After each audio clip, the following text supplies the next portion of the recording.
Bonjour à tous et bienvenue dans Chit Chat Budget, le podcast pour vous aider à gérer vos budgets au quotidien et à atteindre vos objectifs. Je suis Sophie, j'ai 28 ans et je suis passionnée de gestion financière depuis des années. J'avais envie de créer un podcast où on pouvait parler d'argent de manière franche, sans chichi et sans pression. Donc je vous invite à vous installer tranquillement, boire votre petit thé et votre petit café et c'est parti pour un tout nouvel épisode. Bonjour à tous et bienvenue dans ce tout nouveau podcast de Chit Chat Budget. Aujourd'hui, on va parler un peu de sa relation avec l'argent, parce que je pense que c'est très important en fait de commencer par ça. Dans ces premiers podcasts, ces premiers épisodes, j'ai vraiment envie qu'on pose les bases et qu'on avance tous dans la même direction. Donc c'est aussi pour ça que je fais ces rappels, mais on entrera vite dans le vif du sujet et dans les choses un peu plus techniques, mais toujours accessibles dans les prochains podcasts. Pourquoi je voulais vous parler de relation avec l'argent? Parce qu'on le sait tous, c'est l'argent, parler de son salaire, c'est très tabou en France. On a du mal, je sais pas trop pourquoi. Je pense que de par mon enfance où, l'argent était un petit peu un problème, mais du coup quelque chose de pas tabou, on en parlait très clairement. Moi ça a jamais été un problème à mon niveau. Avec mes amis, proches, c'est vrai qu'on arrive à aussi en parler librement, mais je pense parce qu'en fait on a cette relation saine entre nous, on se pousse vers le haut et on se conseille. Bah, là, moi j'ai fini mes études il y a 2-3 ans, mais j'ai des amis qui rentraient sur le marché du travail maintenant et voilà, elles avaient besoin un peu de se jauger, de savoir, quelle était un peu leur, «valeur» entre guillemets sur le marché du travail et donc de parler d'argent et de salaire et concrètement, moi, tous mes amis proches, je connais, leur montant de salaire, je sais s'ils gagnent plus ou moins que moi et il y a pas de souci avec ça. Mais c'est vrai que je pense que chez beaucoup de personnes, c'est un tabou. C'est assez difficile d'en parler et c'est aussi pour ça que je voulais faire ce podcast parce que je pense qu'il faut faire la paix avec l'argent. Clairement, il faut faire la paix, il faut se réconcilier avec l'argent. Comme je l'ai dit précédemment, l'argent est un outil, un moyen d'accomplir des projets. Et en fait, que vous gagnez 1000, 1500, 2000, 3000 euros, voire plus, il faut juste l'accorder par rapport à votre train de vie, par rapport à vos ambitions. Mais je pense que vraiment, rien n'est impossible et il ne faut pas à chaque fois que l'argent soit une excuse. C'est-à-dire, ah mais j'ai pas fait ça parce que j'ai pas d'argent, j'ai pas fait ceci parce que j'ai pas d'argent. Oui et non, en fait. L'argent, c'est une question de priorité et où vous mettez votre argent. Et tant que vous n'avez pas décidé quelle est votre vision, quelles sont vos ambitions, vous ferez n'importe quoi et vous dépenserez votre argent dans n'importe quoi. J'ai déjà donné cet exemple dans le premier podcast où, bah, voilà, dès que je suis passée de alternante et où j'ai doublé mon salaire à CDI, j'ai dépensé mon argent dans n'importe quoi. Juste parce que j'avais besoin de relâcher cette pression et en fait, j'ai envie de vous dire, c'est pas grave.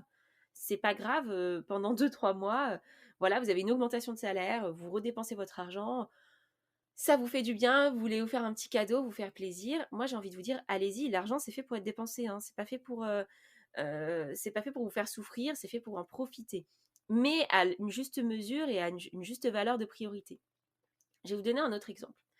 J'ai quitté mon précédent emploi, là, il y a pas si longtemps, j'ai changé et j'ai eu une prime au départ. C'est-à-dire que voilà, quand on quitte son emploi, en général, on nous paye les congés payés, ce genre de choses et moi, j'avais aussi une prime supplémentaire et donc à ce moment-là, je me suis dit: «Franchement Sophie, est-ce que tu te ferais pas plaisir à t'acheter un super beau sac?» Et quand je parle de super beau sac, je parle d'un sac, Chanel, qui vaut plusieurs milliers d'euros. Je me suis dit: «Non mais ça, tu es tellement économe, jamais tu oseras te l'offrir. Là, c'est un peu l'argent qui tombe du ciel. Est-ce que tu l'achèterais pas?» Voilà quoi et j'ai fait plein de recherches, je me suis dit: «Allez, je veux savoir s'il faut que j'achète, cuir grainé, cuir lisse, quels sont les avis?» et cetera et en fait, je me suis rendu compte avec le temps que j'aimais plus l'idée d'avoir, comment dire? Un sac de luxe un peu pour me montrer, plutôt que vraiment, le fait que j'aimais ce sac. Le sac Chanel Timeless, il est très beau, hein, mais c'est pas le je fonds pas devant ce sac, j'en rêve pas, je me dis pas: «C'est le sac de ma vie». Je le trouve très beau dans des tenues, mais voilà et il coûte beaucoup d'argent et au final, au lieu d'acheter un sac Chanel et de dépenser cet argent un peu dans quelque chose, pas de futile, mais quelque chose qui vraiment ne m'apportait pas au fond un vrai plaisir. J'ai investi cet argent dans un produit financier. Alors, les gens vont me dire: «Mais attends, mais sac Chanel versus investissement produit financier, Sophie, tu déconné, enfin, t'aurais pu profiter un petit peu», tu vois? Et te récompenser. Oui, c'est vrai et je pense qu'il y a plein de moyens de se récompenser sans dépenser, 4 000 ou 5 000 € dans un sac, quoi. Mais en fait, j'étais beaucoup plus heureuse d'investir, et de me dire: «Je vais faire fructifier mon argent, c'est quelque chose de sain pour moi, plus tard j'en récolterai les fruits et même dans très peu de temps parce que c'est un investissement qui fait récolter ses fruits assez rapidement». J'étais tellement plus heureuse de faire ça qu'en fait je regrette pas du tout mon choix et c'est ça en fait, c'est une question de priorité. Il faut pas regretter ses choix en quelque sorte d'investissement ou de dépense. À côté de ça, j'ai acheté un autre sac, somme toute très sympathique, très que j'adore et il coûte 10 fois moins cher, mais il m'apporte peut-être autant de joie que ce que j'aurais eu avec ce sac Chanel. Tout ce petit laïus sur mes problèmes de riche de sac Chanel pour vous dire qu'en fait, c'est normal de se faire plaisir et moi je vous dis pas dans ce podcast privez-vous de tout, ne dépensez plus rien, ne partez pas en vacances. Non, c'est pas ça. Ce que je vous dis, c'est faites des choix raisonnés. Faites des choix raisonnés. Est-ce que vous avez besoin de faire ça? Est-ce que vous avez pris le temps de réfléchir sur votre achat? Est-ce que c'est un achat vraiment coup de cœur, un peu compulsif? Ou est-ce que c'est un achat réfléchi? Je pense qu'il y a plein moyens de se faire plaisir concrètement. Je ferai un épisode centré là-dessus, sur tout ce qui est achat d'occasion, etc. Mais moi, par exemple, voilà, il y avait une chaise un peu designer que voilà, j'étais en adoration dessus, je faisais que regarder de ça. Et finalement, j'ai trouvé sur le bon coin vraiment pas cher.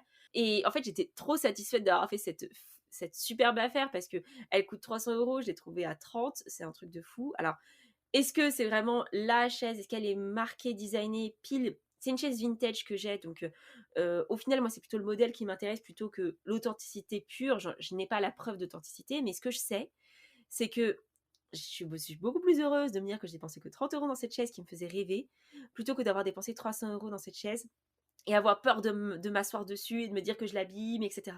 Vous voyez ce que je veux dire? En fait, j'ai réussi à me faire plaisir et avoir beaucoup plus de satisfaction en dépensant beaucoup moins. Et en fait, c'est un petit peu ça quand je vous dis faire la paix avec l'argent, c'est que j'ai pas envie que l'argent soit une pression pour vous. Vous pouvez aussi vous faire plaisir et ça c'est sain, il faut se faire plaisir. Comme je disais, l'argent c'est fait pour être dépensé, mais faut savoir dans quoi on achète, est-ce qu'on en est vraiment satisfait. Enfin, moi, le nombre de fois où je me suis fait des grosses fringales shopping dans des vêtements vraiment de basse qualité, de fashion, et au final, je les porte à peine, ou les trucs qui se sont trouvés super vite, etc.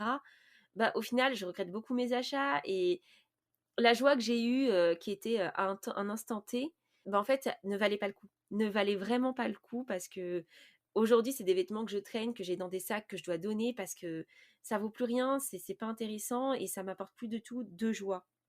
Donc, je pense que ce qui est important quand on entre dans une démarche de gestion budgétaire, de liberté financière, c'est de réussir à voilà, décorréler ses achats de ses émotions et de réfléchir et de se dire, bon, voilà, aujourd'hui, je veux acheter ce canapé, pourquoi j'en ai besoin, quels sont mes critères et essayer d'objectiver le plus possible, d'être objectif dans ses achats. Mais ça paraît vraiment très autoritaire ce que je raconte. On a l'impression que je vous envoie au bagne, mais pas du tout en fait. Aujourd'hui, comme je disais, avoir cette relation saine avec l'argent, ça vous permet aussi d'avoir d'autres libertés et de vous dire, bah, ok, moi, mon objectif, c'est de partir en vacances avec mes potes et j'ai besoin de 600 euros pour ça, tu vois. Et ben, en fait, si c'est vraiment ça que vous voulez, si c'est vraiment ça qui vous fait kiffer et que vous avez envie de partir en vacances avec vos potes, juste donnez-en vous les moyens et arrêtez d'aller chez Zara dépenser 100 balles par mois. Alors ça parlera peut-être pas à tout le monde, mais il y en a plein des gens qui font ça et qui dépensent une thune monstre dans des vêtements tous les mois. Si vraiment votre objectif c'est de kiffer, bah, vous avez peut-être pas besoin de faire ça. Et il y a des alternatives. Vous pouvez acheter en occasion, vous pouvez acheter peut-être une belle pièce plutôt que d'acheter 5 jeans qui tiendront pas. Vous voyez ce que je veux dire? En fait, c'est pas vous priver, c'est juste de réorienter votre focus en mode mon objectif c'est ça, ma vision c'est ça, et c'est ça que j'ai envie de faire. Je vais vous donner un autre exemple. Quand j'ai voulu acheter mon appartement, en fait, j'ai très voulu vite acheter, je pense, pour plein de raisons, notamment parce que mes parents sont pas propriétaires et que je pense que, du coup, moi, je voulais faire le schéma inverse et je voulais l'être. Et donc, en gros, dès que j'étais en CDI et dès que j'avais fini ma période d'essai, bim, j'ai cherché avec mon conjoint, on cherchait un appart direct à acheter. Mais, en fait, à ce moment-là, j'avais 0 d'économie. 0. C'est-à-dire que j'étais passée, bah, de alternante à, j'ai doublé mon salaire, je dépensais mon argent dans n'importe quoi. Et en fait, à partir du moment où je me suis dit: «Je veux acheter mon appart, j'ai besoin d'épargner pour être crédible auprès de ma banque et pour pouvoir emprunter ce dont j'ai besoin et acheter ce que je veux. là, il y a eu un switch dans ma tête. Je pense qu'avoir une vision et une vision saine de l'argent, c'est vraiment là qui est la clé parce que j'ai switché et bim, j'économisais 800 € par mois. Voilà, sur mes 2100 € de paye, j'avais 800-900 € qui partaient en épargne tous les mois. Et ce qui a fait en fait que au moment de mon achat, je dirais même plus, hein, j'ai dû faire 1000 en fait, parce que ouais, au moment de mon achat, peut-être 9 mois après le début de mes recherches et le début du moment où j'ai épargné, bah, j'avais 10 000 €. Voilà. En 9 mois, j'avais 10 000 € parce qu'en fait, je me suis dit, mon objectif pur, c'est ça. Je ferai peut-être attention sur mes vacances, je claquerai pas toute ma thune, voilà, je vais avoir des vacances raisonnées, je vais moins m'acheter des trucs à emporter, je vais plus faire de la cuisine maison. Mais j'étais focus et mon objectif c'était d'acheter et d'avoir une somme conséquente, enfin toute proportion gardée, chacun verra si c'est conséquent ou pas, mais je pense que économiser 10 000 € en 9 mois, c'est pas mal. Vous me direz sur Instagram ce que vous en pensez. Et voilà, je pense que vraiment la vision, avoir un objectif clair, c'est la clé. Savoir ce que vous voulez, parce que épargner pour épargner, juste pour le plaisir d'épargner, ça sert à rien. Si c'est pour partir en week-end avec vos enfants, si c'est pour sortir du rouge, si c'est pour payer vos dettes, etc.